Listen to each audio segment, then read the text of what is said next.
جب نہ جان جا رہی ہو نہ عزت جا رہی ہے تو پھر پیسہ بھی شریعت میں حکم ہے کہ اس کی بھی حفاظت کرو.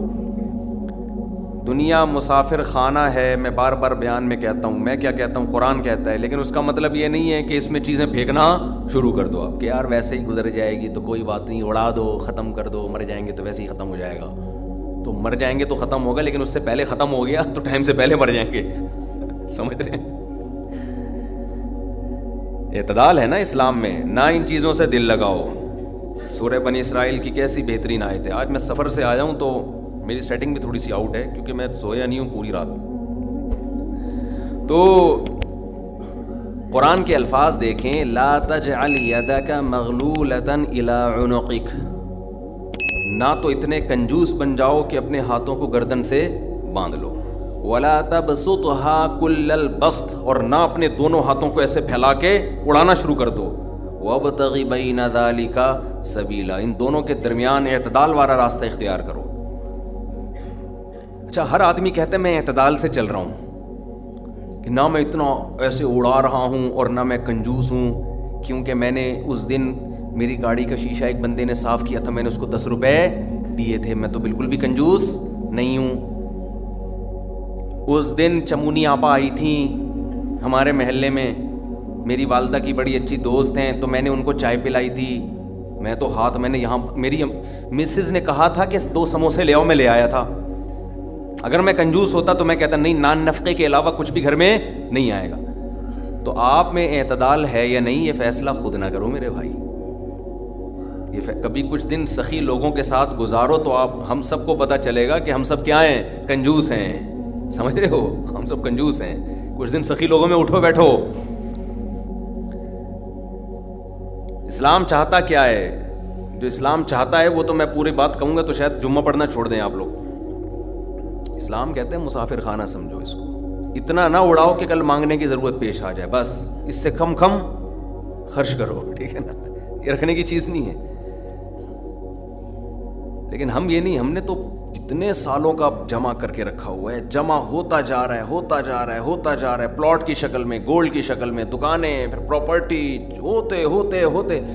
کمال کی بات یہ, اسلام کمانے سے منع نہیں کر رہا, جمع کرنے سے منع کر رہا ہے. اور ہم نے دینداروں کو دیکھا ہے کمانے کی زیادہ کوشش نہیں کر رہے, جمع زیادہ سے زیادہ کر رہے ہیں.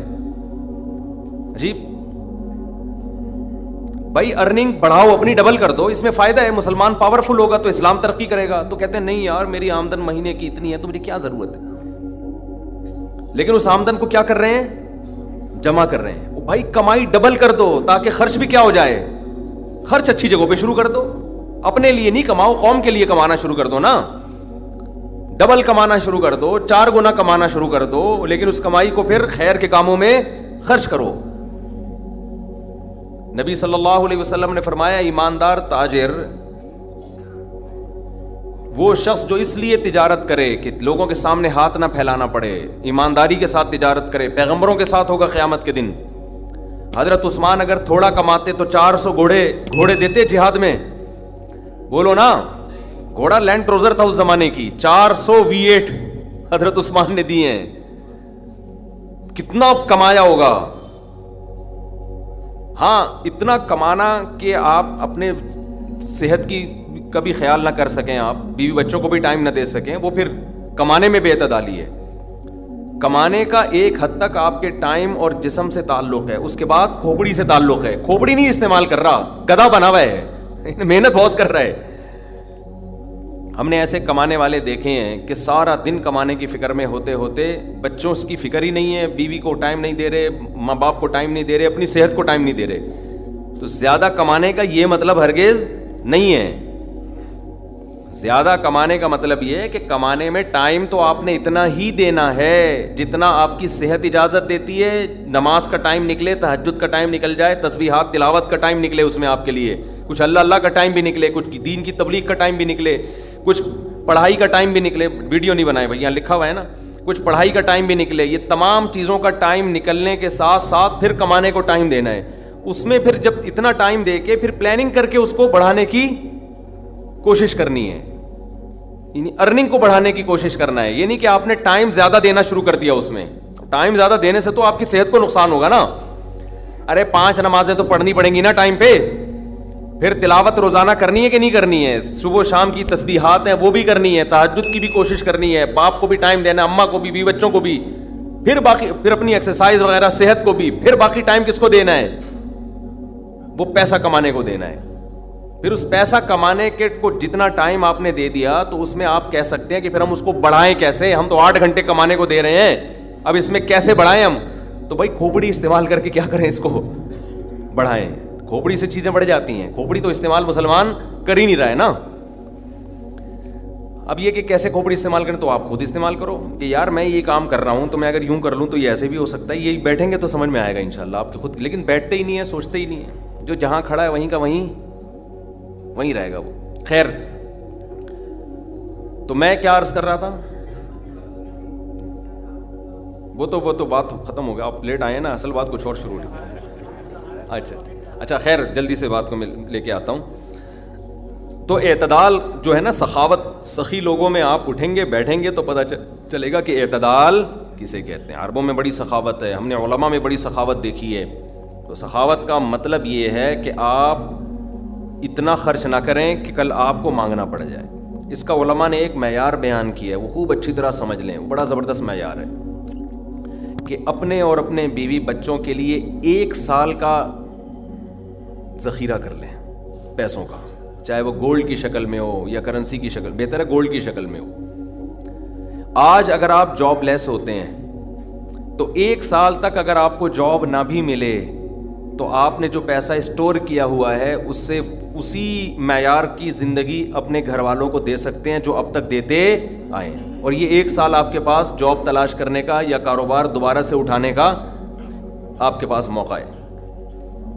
1 سال سے زیادہ کی پھر کوئی انتہا نہیں ہے. لوگ کیا کرتے ہیں, جمع کر رہے ہیں کہ کل اگر جاب چلی گئی, کل اگر کاروبار ٹھپ ہو گیا تو بھائی کل کیا, پھر تو خبر تک کا رکھو سنبھال کے, وہ تو پھر ٹینشن سے ہی دنیا سے جاؤ گے. تو کچھ اللہ پہ توکل کرو نا اس معاملے میں. اللہ ہمارے بس میں یہ تھا, 1 سال ایک خاص مقدار ہوتی ہے, اس میں 4 موسم آ جاتے ہیں. بھائی کاروبار آپ کا نہیں چلا, سردی میں نہیں چلا تو ہو سکتا ہے گرمی میں چل جائے, خزاں میں چل جائے, باہر میں چل جائے, تو کبھی نہ کبھی تو چلے گا. نہیں چلا تو پھر اللہ نہیں چلانا چاہتا, بس اسی میں اللہ کرے بیٹھ کے.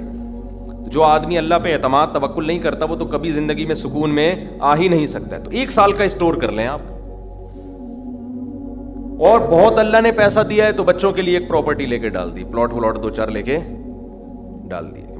مرنے کے بعد بچے بالکل روڈ پہ نہ آ جائیں, بس باقی کیا کرو, کھاؤ کھلاؤ. کیا کریں. ایک لطیفہ سنا دوں, ہمارے ایک دوست نے بھیجا تھا, بڑا زبردست قسم کا. ہمارے ایک دوست ہیں لاہور میں, انہوں نے کسی کا لطیفہ بھیجا, لیکن لطیفہ بڑا سبق آموز ہے. وہ ایک آدمی گیا گوشت کی دکان پہ, شاید آپ لوگوں نے بھی سنا ہو, اور کہنے لگا کہ 1 کلو گوشت دے دو. اتنے میں ایک بندہ آیا, یہ آدمی لینڈ کروزر میں گیا نا, بڑی VIP گاڑی میں, مالدار آدمی ہے. گوشت کتنا لے رہا ہے, 1 کلو. دوسرا آدمی آیا, اس نے کہا بھائی 10 کلو گوشت دے دے, چانپیں بھی اور دل بھی, کلیجی بھی, پٹ کا گوشت الگ, بکرے کی الگ نکال, فلانے الگ نکال.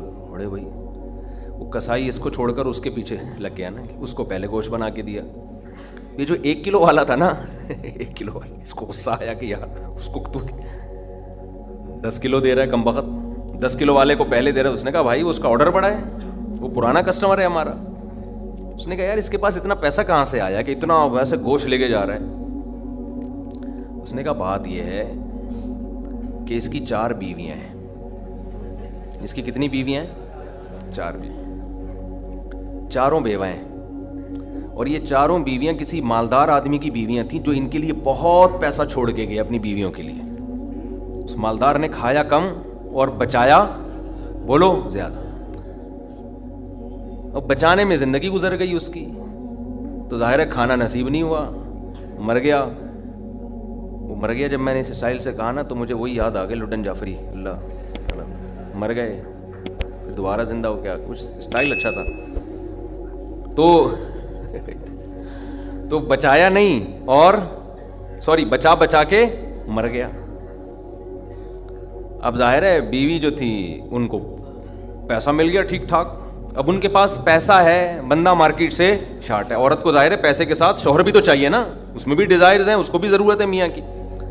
تو یہ غریب کا جذبہ تھا 4 شادیاں کرنے کا نا, تو یہ کرتا چلا گیا. پرانے والے کا سارا پیسہ کس کے پاس آ گیا؟ اب یہ بیوی کے خرچے پہ کھا رہا ہے، یہ بچا نہیں رہا، ظاہر ہے عورت کا پیسہ ہے، تو یہ دوسرے کے پیسے پر ان کی بیویوں سے شادی بھی کی ہوئی ہے اور اس دوسرے کے پیسے پر کھا بھی رہا ہے، اس لیے یہ 10 کلو گوشت لے کے جاتا ہے، سمجھ رہے ہو؟ اس نے فوراً کہا میرے لیے بھی 10 کلو بنا دے، میں نہیں چاہتا میرے مرنے کے بعد میرا ہوا بچا پیسہ کوئی اور بے غیرت استعمال کرے، معذرت کے ساتھ۔ ابے پہلے خود تو کھاؤ، اس وقت جو تمہاری حاضر سروس بیوی ہے، بولو تم جب تک میری بیوی ہو تو کھاؤ، ٹھیک ہے نا، تم بھی کھاؤ میں بھی کھاؤں گا۔ مر گئے تو بھائی وہ اس کے لیے نکاح کا دروازہ، اور جب ہمارے بیانات چل رہے ہیں تو یہ تو اور دروازہ کھل گیا ہے، پہلے تو بیوہ کو رشتہ ہی نہیں ملتا تھا نا، اب تو بہت سی بیوہ ایسی مارکیٹ میں آ گئی ہیں، پیسہ بہت ہے بندہ نہیں ہے، ہم اپنے خرچے پہ شادی کرنے کے لیے تیار ہیں، کوئی شریف آدمی مل جائے ہمیں، اب تو ایسی بیوہ بہت آ گئی ہیں مارکیٹ میں کہ جی پیسہ ہمارے میاں بہت چھوڑ کے گیا، بندہ نہیں ہے۔ تو میں نہیں کہہ رہا آپ بیوی کے لیے پیسہ نہ بچائیں، لیکن یہ دماغ میں رکھیں کوئی بغیرت آپ کے پیسے پہ آپ کی بیوی کے ساتھ زندگی گزارے گا، خرچہ آپ کا ہوگا، آپ اس کو پیسہ دے کے جا رہے ہیں۔ تو اعتدال اس چیز میں ضروری ہے، ایسے لاوارث نہ چھوڑو اپنے بیوی بچوں کو، لیکن اعتدال، اتنا بھی نہ دو کہ ہری ہری سوجنا شروع ہو، بچوں کے لیے بھی بناؤ کچھ۔ خیر کہاں سے کہاں آواز چلی گئی یار، تو جلدی سے بات کو سمیٹتا ہوں، کیا کروں پھر گھوم پھر کے ادھر ادھر دائیں بائیں جانے لگتے ہیں۔ تو یہ میں ان لوگوں کے لیے یہ لطیفہ ہے جو بہت زیادہ بچانے کی فکر کرتے ہیں۔ میں کہتا ہوں نا، آپ اپنی اولاد کے لیے بچا رہے ہو، اپنی اولاد کے لیے بچا رہے ہو، کھا نہیں رہے، نہ خرچ کر رہے ہو بچوں کے، تو بچے پھر جب بچوں کے پاس آئے گا تو وہ اپنے بچوں کی فکر میں بچائیں گے، تو آپ بھی تو خود کسی کے بچے ہو نا، آپ کھاؤ، بولو مجھے اپنے ابا کے بچوں کی فکر ہے، میرے ابا نے میرے لیے چھوڑا تھا، میرے بچوں کے لیے تھوڑی چھوڑا تھا، اور اگر آپ کے ابا نے آپ کے لکھ کے بجائے آپ کے بچوں کے لیے چھوڑا تھا تو آپ کے ابا تو بڑے بیوقوف تھے، کیونکہ بچوں کے لیے بھی اس لیے چھوڑا کہ وہ اپنے بچوں کے لیے چھوڑیں، پھر تو کھائے گا کون پھر اس کو بیٹھ کے؟ بات یہ کہ اللہ پہ اعتماد اور توکل بالکل ختم۔ یہ بھول گئے ہیں کہ جب انسان دنیا میں آتا ہے تو صرف پیٹ نہیں لے کے آتا، 2 ٹانگیں 2 ہاتھ کمانے کے لیے لے کے بھی آتا ہے۔ آپ کا بچہ اپاہج ہے تو سمجھ میں آتی ہے بات، 2 ہاتھ 2 ٹانگیں، تو بھائی جیسے آپ نے کمایا وہ بھی کمائے گا انشاءاللہ۔ جب آپ پیدا ہوئے تھے خدا نے آپ کی ماں کی چھاتیوں میں آپ کے لیے رزق پیدا کیا تھا، آپ کا بچہ پیدا ہوا تو اس کی ماں کی چھاتیوں میں بھی خدا نے رزق پیدا کیا ہے، تو اس کا مطلب رزق بچہ لے کر آ رہا ہے، تو فکر کرو اعتدال کے ساتھ، اس کو سروں پہ مسلط نہ کرو، مسلط نہیں کرو، مسلط اتنی کرو کہ بس میں نے کمانا ہے، بیوی بچوں کو فی الحال کھلانا ہے میں نے، اس کے علاوہ رزق کے دروازے کھل رہے ہیں تو کھلے، جتنا اللہ کھول دیتا ہے، بعض دفعہ نہیں کھولتا اللہ تعالیٰ، یبسط الرزق لمن یشاء ویقدر، جس کے لیے چاہتا ہوں رزق کھول دیتا ہوں، جس کے لیے نہیں چاہتا وہ ایڑیاں کس رگڑ لیتا ہے مگر رزق کا دروازہ نہیں کھولتا۔ تو ٹینشن کس بات کی ہے؟ یہ تو اللہ کے ہاتھ میں ہے، آپ نے کوشش کرنی ہے، نتیجہ آپ کے ہاتھ میں نہیں ہے۔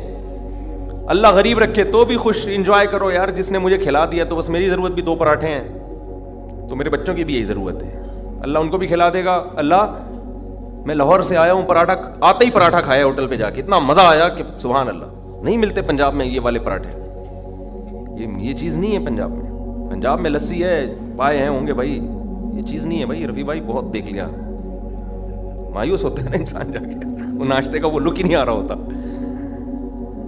تو ہماری ضرورت بس یہی ہے، تو اللہ دے دے تو ٹھیک ہے بھائی، کچھ بہت دے دیا، کھا بھی لیا، استعمال بھی کر لیا، تو چلو یار ایک آدھ بحریہ ٹاؤن میں بچوں کے لیے پلاٹ بنا کے چھوڑ دیا، مرمر آ جائیں گے تو چلو، اس سے زیادہ tension tension tension tension tension آخرت کی ہے۔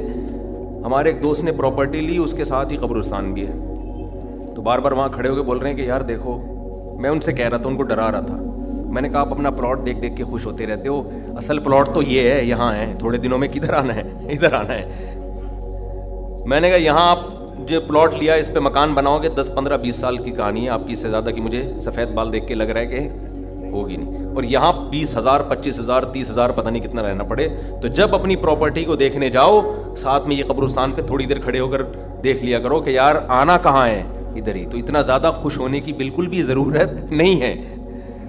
اس کی تیاری کیا کی ہے اس قبر کی، اس کی تیاری کرو، اس کی تیاری ہے راتوں کو تہجد، اللہ کے سامنے گڑ گڑانا، نظر کی حفاظت کرنا، حرام کھانے سے اپنے آپ کو بچانا، اپنی اولاد کی اچھی تربیت کرنا، یہ اس کی تیاری ہے اس قبر کی. ذکر کرنا، دیکھو یہ جو ہم ذکر کرتے ہیں نا، لا الہ الا اللہ یا سبحان اللہ والحمد للہ، یہ ہلکے کلمات نہیں ہیں. لوگ اس کو ہلکا سمجھ رہے ہوتے ہیں کہ کوئی تسبیح پکڑ کے لا الہ الا اللہ اللہ اللہ کر رہا ہے بیٹھ کے، کیا کر رہا ہے، ٹائم ویسٹنگ معاذ اللہ. اللہ کو سب سے زیادہ یہ عمل محبوب ہے کہ میرا تذکرہ کر رہا ہے. ہم جب دنیا کا تذکرہ کرتے ہیں، پراپرٹی وہاں چلی گئی، ابے تجھے پتہ ہے وہ بھی ہاتھ سے نکل گئی پراپرٹی، اور یہ بھی ہو گیا اور وہ بھی ہو گیا، ابے تجھے پتہ ہے آج کل کون سا بزنس چل رہا ہے، صبح و شام دنیا دنیا دنیا جو کرتے ہیں نا، اس میں ہمیں دلچسپی ہے، اللہ کو کوئی دلچسپی نہیں ہے، یہ فنا ہونے والی چیز ہے. اور اگر ہم زبان سے لا الہ الا اللہ اللہ اکبر شروع کر دیں تو اس میں ہمیں دلچسپی نہیں ہے، لیکن اللہ کو اس میں بہت دلچسپی ہے. نبی صلی اللہ علیہ وسلم نے فرمایا اللہ کے ذکر کے علاوہ سب کچھ اس دنیا میں باطل ہے، سب کچھ باطل ہے. دنیا کا تذکرہ بھی اللہ کے لیے ہو تو اچھا ہے. آپ پراپرٹی بھی لے رہے ہیں تو یار اللہ کے لیے لے رہا ہوں میں، کہ اللہ کا حکم ہے کہ سب اڑاؤ نہیں، کچھ اگر اللہ نے وسائل دیے تو کچھ بچا لو اولاد کے لیے، تو اللہ کا حکم ہے تو یہ ذکر بن جائے گا. لیکن ہمارے ایسا نہیں ہے ہمارا مزاج. ہم تو دنیا کے چسکے لے لے کے تذکرے کرتے ہیں ہر وقت. تو یہ اس کی اگر ہم معمول بنا لینا، تسبیح ہاتھ میں رکھیں، میں نے دیکھا اس کا بڑا اثر پڑتا ہے. لاشعوری طور پر انسان کی زبان چلنا شروع ہوتی ہے، لاشعوری طور پر. تو عادت ڈالیں اللہ کا نام لینے کی، اس سے دماغ ہٹے گا. یہ جو گند میں دنیا کے گٹر جو ہمارے حضرت فرمایا کرتے تھے، دنیا کی محبت کے دلوں میں گٹر ابل رہے ہیں تو سکون کہاں سے ہوگا؟ سکون خوشبو میں ہوتا ہے، گٹر کی بدبو میں تھوڑی ہوتا ہے. یہ دنیا کی محبت میں بھی اسمیل ہے، ایک بدبو ہے.